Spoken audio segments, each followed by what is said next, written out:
Episode 9.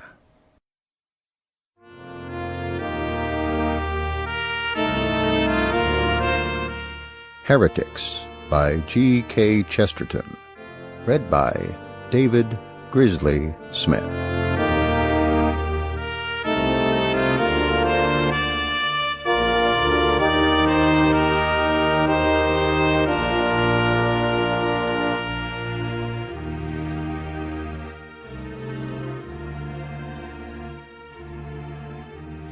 Part 9. The Moods of Mr. George Moore. Mr. George Moore began his literary career by writing his personal confessions, nor is there any harm in this, if he had not continued them for the remainder of his life. He is a man of genuinely forcible mind, and of great command over a kind of rhetorical and fugitive conviction which excites and pleases. He is in a perpetual state of temporary honesty. He has admired all the most admirable modern eccentrics until they could stand it no longer. Everything he writes, it is to be fully admitted, has a genuine mental power. His account of his reason for leaving the Roman Catholic Church is possibly the most admirable tribute to that communion which has been written of late years. For the fact of the matter is that the weakness which has rendered barren the many brilliancies of Mr. Moore is actually that weakness which the Roman Catholic Church is at its best in combating. Mr. Moore hates Catholicism because it breaks up the house of looking-glasses in which he lives. Mr. Moore does not dislike so much being asked to believe in the spiritual existence of miracles or sacraments, but he does fundamentally dislike being asked to believe in the actual existence of other people. Like his master, Pater, and all the aesthetes, his real quarrel with life is that it is not a dream that can be molded by the dreamer. It is not the dogma of the reality of the other world that troubles him, but the dogma of the reality of this world. The truth is that the tradition of Christianity, which is still the only coherent ethic of Europe, rests on 2 or 3 paradoxes or mysteries which can easily be impugned in argument and as easily justified in life. One of them, for instance, is the paradox of hope or faith, that the more hopeless is the situation, the more hopeful must be the man. Stevenson understood this, and consequently Mr. Moore cannot understand Stevenson. Another is the paradox of charity or chivalry, that the weaker a thing is, the more it should be respected, that the more indefensible a thing is, the more it should appeal to us for a certain kind of defense. Thackeray understood this, and therefore Mr. Moore does not understand Thackeray. Now, one of these very practical and working mysteries in the Christian tradition, and one which the Roman Catholic Church, as I say, has done her best work in singling out, is the conception of the sinfulness of pride. Pride is a weakness in the character. It dries up laughter, it dries up wonder, it dries up chivalry and energy. The Christian tradition understands this. Therefore, Mr. Moore does not understand the Christian tradition. For the truth is much stranger even than it appears in the formal doctrine of the sin of pride. It is not only true that humility is a much wiser and more vigorous thing than pride, it is also true that vanity is a much wiser and more vigorous thing than pride. Vanity is social. It is almost a kind of comradeship. Pride is solitary and uncivilized. Vanity is active. It desires the applause of infinite multitudes. Pride is passive, desiring only the applause of one person, which it already has. Vanity is humorous, and can enjoy the joke even of itself. Pride is dull, and cannot even smile. And the whole of this difference is the difference between Stevenson and Mr. George Moore, who, as he informs us, has brushed Stevenson aside. I do not know where he has been brushed to, but wherever it is, I fancy he is having a good time, because he had the wisdom to be vain, and not proud. Stevenson had a windy vanity. Mr. Moore has a dusty egoism. Hence Stevenson could amuse himself as well as us with his vanity, while the richest effects of Mr. Moore's absurdity are hidden from his eyes. If we compare this solemn folly with the happy folly with which Stevenson belauds his own books and berates his own critics, we shall not find it difficult to guess why it is that Stevenson, at least, found a final philosophy of some sort to live by, while Mr. Moore is always walking the world looking for a new one. Stevenson had found that the secret of life lies in laughter and humility. Self is the Gorgon. Vanity sees it in the mirror of other men and lives. Pride studies it for itself and is turned to stone. It is necessary to dwell on this defect in Mr. Moore, because it is really the weakness of work which is not without its strength. Mr. Moore's egoism is not merely a moral weakness. It is a very constant and influential aesthetic weakness as well. We should really be much more interested in Mr. Moore if he were not quite so interested in himself. We feel as if we were being shown through a gallery of really fine pictures, into each of which, by some useless and discordant convention, the artist had represented the same figure in the same attitude. The Grand Canal, with a distant view of Mr. Moore. Effect of Mr. Moore through a Scotch mist. Mr. Moore by firelight. Ruins of Mr. Moore by moonlight, and so on, seems to be the endless series. He would no doubt reply that in such a book as this he intended to reveal himself. But the answer is that in such a book as this he does not succeed. One of the 1,000 objections to the sin of pride lies precisely in this, that self-consciousness of necessity destroys self-revelation.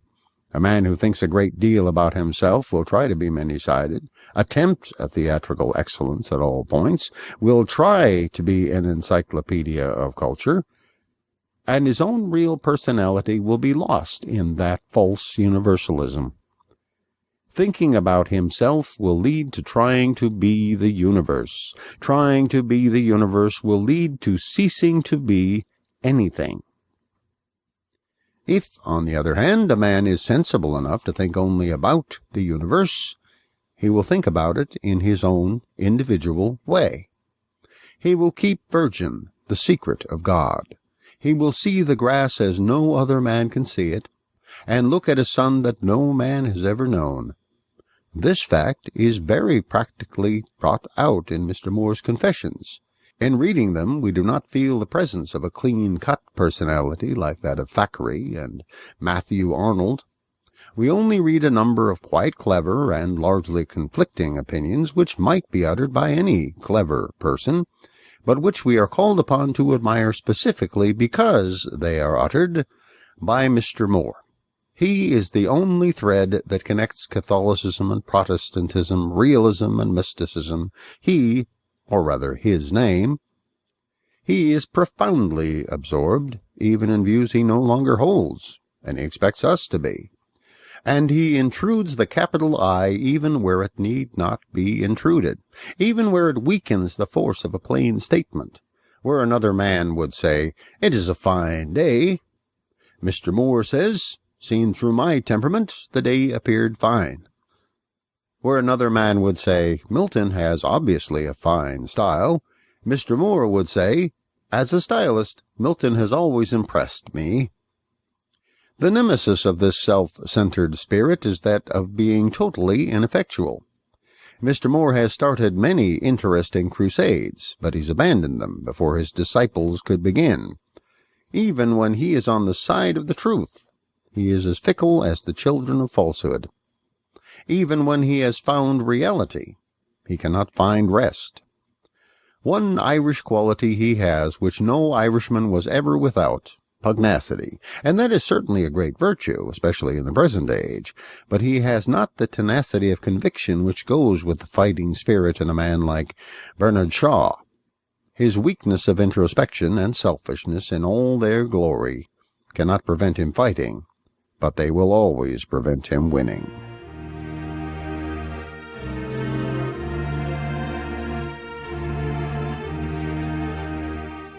Part 10. On Sandals and Simplicity. The great misfortune of the modern English is not at all that they are more boastful than other people. They are not. It is that they are boastful about those particular things which nobody can boast of without losing them. A Frenchman can be proud of being bold and logical, and still remain bold and logical. A German can be proud of being reflective and orderly, and still remain reflective and orderly. But an Englishman cannot be proud of being simple and direct, and still remain simple and direct. In the matter of these strange virtues, to know them is to kill them.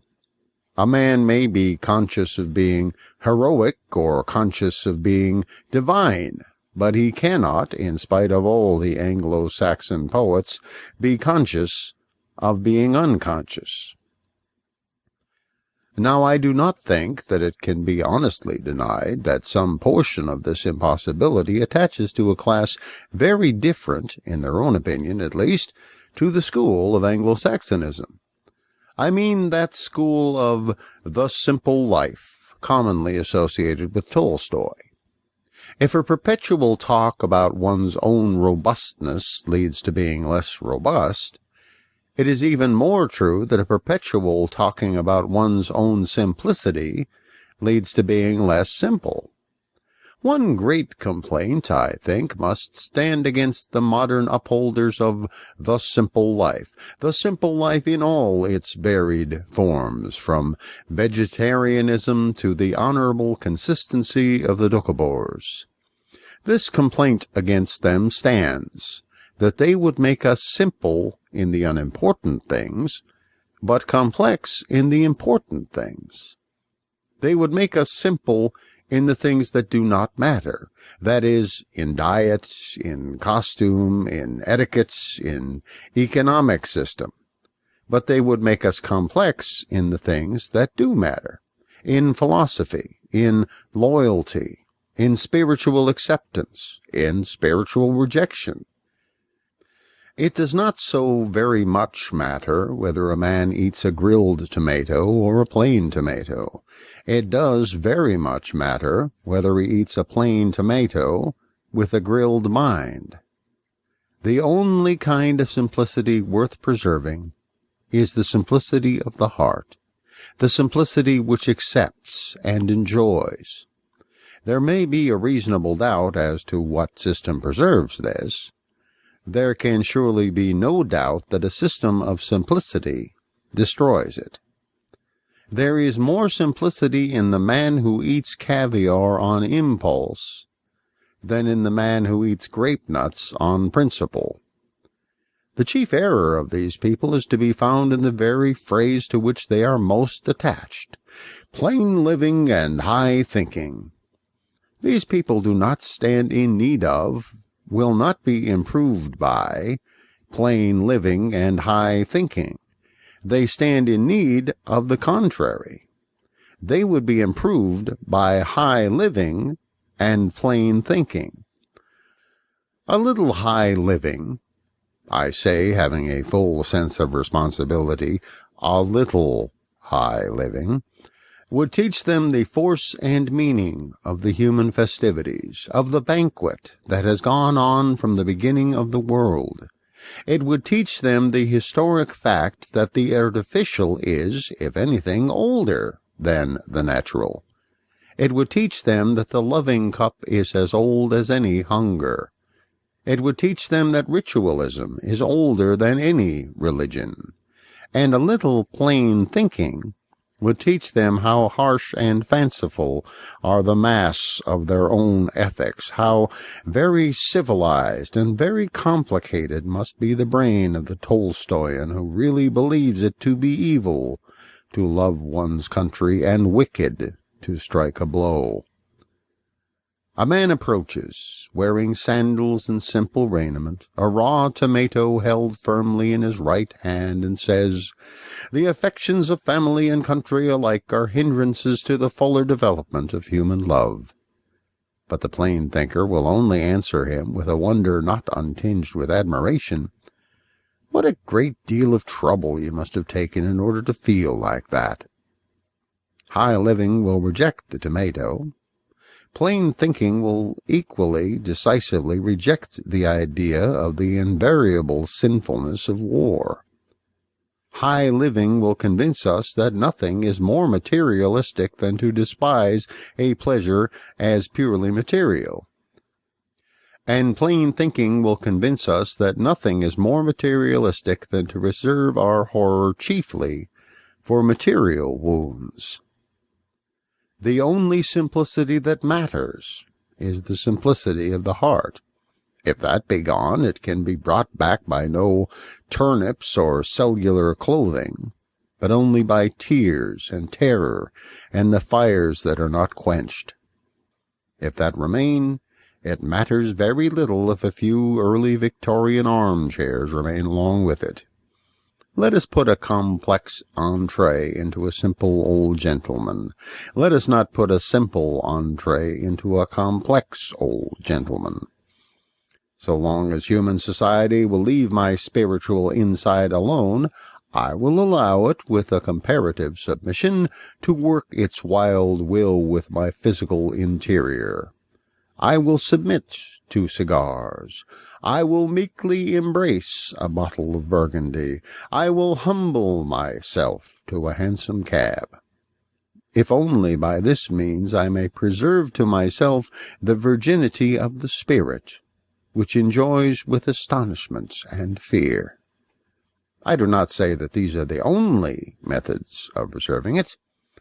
I incline to the belief that there are others, but I will have nothing to do with simplicity which lacks the fear, the astonishment, and the joy alike. I will have nothing to do with the devilish vision of a child who is too simple to like toys. The child is, indeed, in these and many other matters, the best guide. And in nothing is the child so righteously childlike. In nothing does he exhibit more accurately the sounder order of simplicity than in the fact that he sees everything with a simple pleasure, even the complex things. The false type of naturalness harps always on the distinction between the natural and the artificial.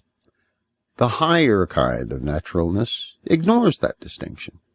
To the child, the tree and the lamppost are as natural and as artificial as each other, or rather, neither of them are natural, but both supernatural, for both are splendid and unexplained.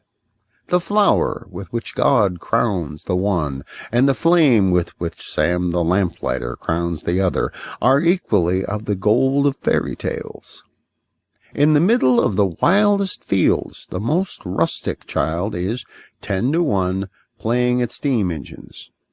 And the only spiritual or philosophical objection to steam engines is not that men pay for them, or work at them, or make them very ugly, or even that men are killed by them, but merely that men do not play at them. The evil is that the childish poetry of clockwork does not remain. The wrong is not that engines are too much admired, but that they are not admired enough. The sin is not that engines are mechanical, but that men are mechanical. In this matter, then, as in all the other matters treated in this book, our main conclusion is that it is a fundamental point of view, a philosophy or religion which is needed, and not any change in habit or social routine. The things which we need most for immediate practical purposes are all abstractions. We need a right view of the human lot, a right view of the human society, and if we were living eagerly and angrily in the enthusiasm of those things, we should, ipso facto, be living simply, in the genuine and spiritual sense. Desire and danger make everyone simple. And to those who talk to us with interfering eloquence about Jaeger and the pores of the skin, and about plasmon and the coats of the stomach, at them shall only be hurled the words that are hurled at fops and gluttons. Take no thought for what ye shall eat, or what ye shall drink, or wherewithal ye shall be clothed. For after all these things do the Gentiles seek. But seek first the kingdom of God and his righteousness, and all these things shall be added unto you. Those amazing words are not only extraordinarily good, practical politics, they are also superlatively good hygiene. The one supreme way of making all those processes go right, the processes of health and strength and grace and beauty, the one and only way of making certain of their accuracy, is to think about something else. If a man is bent on climbing into the seventh heaven, he may be quite easy about the pores of his skin. If he harnesses his wagon to a star, the process will have a most satisfactory effect upon the coats of his stomach. For the thing called taking thought, the thing for which the best modern word is rationalizing, is, in its nature, inapplicable to all plain and urgent things. Men take thought and ponder rationalistically, touching remote things, things that only theoretically matter, such as the transit of Venus. But only at their peril can men rationalize about so practical a matter as health.